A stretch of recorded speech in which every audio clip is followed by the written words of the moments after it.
प्यारे दिल्ली वासियों, आप सबको शत शत नमन। आज हम बहुत ही एक ऐसे विषय पे बात करना चाहते हैं कि बहुत बड़े बड़े सुपर स्पेशलिटी हॉस्पिटलों के अंदर जब डॉक्टर प्रैक्टिस कर रहा होता है और ऐसी डिग्रियों के साथ और ऐसी योग्यता के साथ जो कि उसके जो लेटर पैड के ऊपर वो लिखता है जिसके लिए वो काबिल नहीं होता, और परिणाम क्या होता है कि जिनका वो इलाज कर रहा होता है उनके कितने बच्चों की जान खतरे पड़ जाती है और कितने के जान खतरे में डाल चुके होंगे, क्या क्या हुआ होगा जब से उसने अपनी ये इस तरह की प्रैक्टिस कर रहे हैं।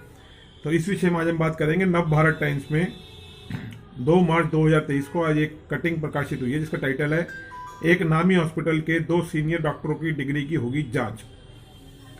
होता क्या है कि मैटर क्या है, मैं पहले आपको 2 मिनट बता दूं। दिल्ली हाई कोर्ट ने National Medical Commission, Delhi Medical Council और Director General of Health Service को यहाँ एक नामी प्राइवेट हॉस्पिटल में बाल बच्चों से पेडियाट्रिक्स के तौर पर काम कर रहे 2 सीनियर डॉक्टरों की पोस्ट ग्रेजुएशन डिग्रियों की जांच करने का निर्देश दिया है। विक्टिम गया हाई कोर्ट तक।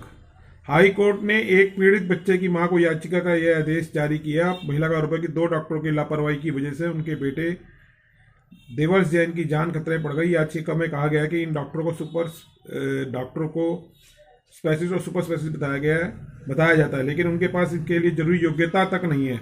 दोनों फोर्टिस हॉस्पिटल शालीमार बाग में गंभीर रूप से बीमार नवजात शिशुओं के इलाज के लिए आईसीयू चलाते हैं। पीड़िता के वकील सचिन जैन, ये सबसे ज्यादा इंपॉर्टेंट है कि एडवोकेट सचिन जैन, जिनको मैं जानता हूँ कि रोहिणी न्यायालय 208 में 1-2 बार मेरे को मिले हैं, और अजय कुमार अग्रवाल, ये भी कानूनी अधिवक्ता है, ने याचिका में आरोप लगाया कि उनमें से एक डॉक्टर की बाल रोग विभाग का निदेशक और विभाग नियुक्त किया गया था, और यह इंटेंसिव केयर यूनिट में नवजात शिशुओं के इलाज के लिए बाल रोग स्पेशलिस्ट के तौर पर प्रैक्टिस कर रहे हैं, जो कानूनी रूप से नहीं कर सकते। बच्चे के पिता सचिन ने आरोप लगाया कि उस डॉक्टर के मेडिकल सक्सेस चलता है कि उन्होंने 2004 में MBBS की डिग्री ली थी और उसके बाद 2007 में ब्रिटेन से royal college of paediatrics and child health की सदस्यता ली।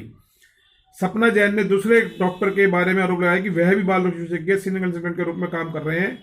हालांकि उनके सर्टिफिकेट से पता चलता है कि उन्होंने 1996 में MBBS और भारतीय मातृ एवं शिक्षा शिशु स्वास्थ्य कॉलेज से बाल स्वास्थ्य में डिप्लोमा किया था।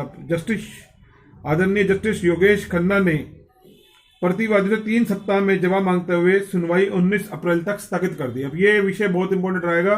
मैं चाहूंगा दिल्ली के अंदर जो 17 लाख भारत के 17 लाख कानूनी अधिवक्ता हैं और तमाम जो MM कोर्ट्स हैं, सेशन कोर्ट्स हैं, डिस्ट्रिक्ट सेशन कोर्ट्स हैं, जितने जस्टिस हैं, वो इस विषय पर जरूर ध्यान दें कि ये विषय कहीं ना कहीं सभी लोगों से कहीं ना कहीं जुड़ा हुआ है। ये आदेश आदरणीय हाई कोर्ट ने दिया है। एक पीड़ित बच्चे की मां की याचिका के ऊपर उस पर यह आदेश जारी किया गया। होता क्या है कि अब देखो कि ये सामने आ रहा है कि सुपर स्पेशलिटी हॉस्पिटल, आदमी जाता है कि सुपर स्पेशलिटी हॉस्पिटल जा रहा है, अपनी पूरी जिंदगी भर की गाड़ी कमाई, कुछ लोग जमीन बेच के हॉस्पिटल की तरफ जाते हैं इलाज कराने के लिए। एक नवजात बच्चों जो देश का भविष्य होता है, आगे जाके वो देश का प्रधानमंत्री बनेगा, मुख्यमंत्री बनेगा, IPS अजीत डोभाल बनेंगे। ऐसी बहुत सारी मिसाल हैं कि वो जाके देश के लिए कितना काम करेगा ये किसी को नहीं पता होता। लेकिन जब बचपन में जो पैदा होता है और इस तरह के हॉस्पिटल और डिग्री वाले डॉक्टर्स उनके साथ बचपन में ऐसा कृत्य कर देते हैं, और कितने लोग तो हो सकता है कि जीवन जिनको सांस मिलने से पहले ही छिन गई हो उनकी। बहुत ही गंभीर विषय है ये। मैं चाहूंगा कि इस तरह के सुपर स्पेशलिस्टों के खिलाफ पूरी दिल्ली की जनता आवाज उठाए। अभी मैं ये देखता हूँ कि मीडिया में बहुत प्रचारित हो रहा है आम आदमी पार्टी का कि सिकंदर जैन गए अंदर, केजरीवाल जी अंदर गए, तो बहुत सारे लोग बहुत तरीके से इसको उठा रहे हैं, कह रहे हैं कि ये चीज़ गलत हुई है, जबकि सबूत न्यायालय के आदेश पे सब काम हो रहा है।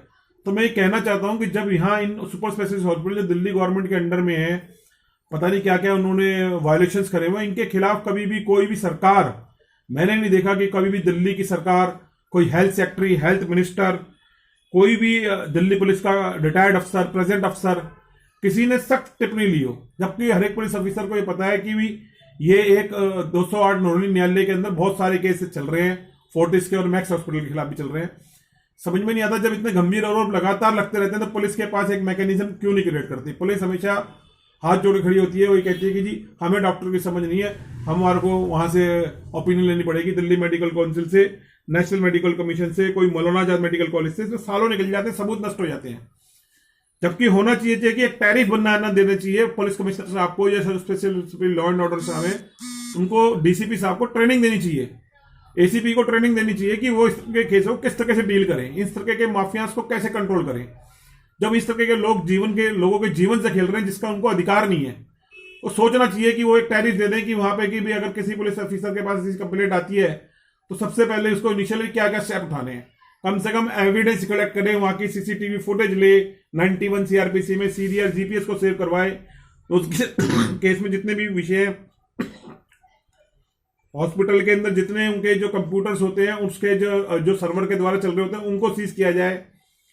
तो ये सब चीजें अगर एविडेंस कलेक्ट कर लें, क्योंकि सालों साल ये केस बहुत लंबे खिंच जाते हैं।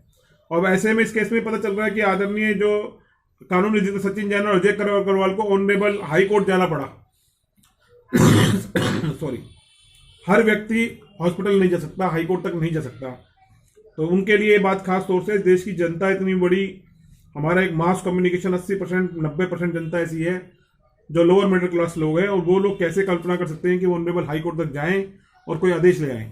और अभी तो ये सिर्फ एक आदेश है, इसके आगे एक लड़ाई लंबी है बाकी। तो मैं कहूँगा इन सुपर स्पेशलिस्ट हॉस्पिटल के पास जब भी आप जाएं तो जरूर ध्यान रखें कि वहाँ के बारे के अंदर हर हॉस्पिटल के बाहर ये लिखा होना चाहिए कि उसके खिलाफ वो उसका रजिस्ट्रेशन कौन है, उसका मालिक कौन है, उसमें कितने डॉक्टर कर रहे हैं, उनकी डिग्री कहाँ से रही है, उनकी क्या योग्यता है, कितने पेशेंट एडमिट हैं, जो वहाँ पे स्टाफ है उसका सबका लिखा होना चाहिए। उनकी सारी सीसीटीवी फुटेज के ऊपर उनके मोबाइल पे लिंक देना चाहिए पेशेंट्स को, क्योंकि पता चले कि अंदर क्या हो रहा है, कौन इलाज कर रहा है। ये कटिंग इस चीज का ठोस प्रमाण है कि कुछ अनक्वालिफाइड लोग या लोअर क्वालिफाइड लोग कम तनख्वाह के लालच में जो काम करते हैं उनको ये सुपर स्पेशलिटी हॉस्पिटल रख लेते हैं और बहुत ही अनप्रोफेशनल तरीके से ये डील करते हैं। और ये सबसे बड़ी बात है कि ये एक ऐसी चीज है जहां लोगों की जान चली जाती है। अटेम्प्ट टू मर्डर का केस बनना चाहिए इन लोगों के ऊपर, इन पर 420 का केस बनना चाहिए, क्योंकि चीटिंग भी है। इंश्योरेंस कंपनी से पैसा लेते हैं जो कि सरकार के साथ एफिलेटेड होती है, उनसे उनका भी पैसा ये खाते हैं और पब्लिक से भी पैसा लूटते हैं। कितने लोग किसान गरीब तबके के लोग जमीनें बेच के यहाँ आते हैं। बहुत गहन विषय है, सरकार को सोचना चाहिए। जो भी सरकार इसके लिए जिम्मेवारी है, हेल्थ सेक्टर वगैरह, इनके खिलाफ मैं तो कहता हूँ कि एफआईआर दर्ज होनी चाहिए।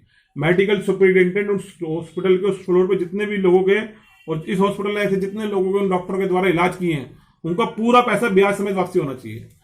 क्योंकि ये 420 के केस में आता है। अगर एक आदमी सुपर स्पेशलिटी हॉस्पिटल के अंदर जिस डिग्री के साथ काम कर रहा है, अगर उसके पास वो डिग्री संदिग्ध है, दायरे में है, उसमें कमी है, तो उस हॉस्पिटल को इंटरेस्ट और पेनल्टी के साथ उस सभी पेशेंट्स को पैसे वापसी करने चाहिए जिसने इन डॉक्टरों जिनका इलाज इन डॉक्टरों ने किया।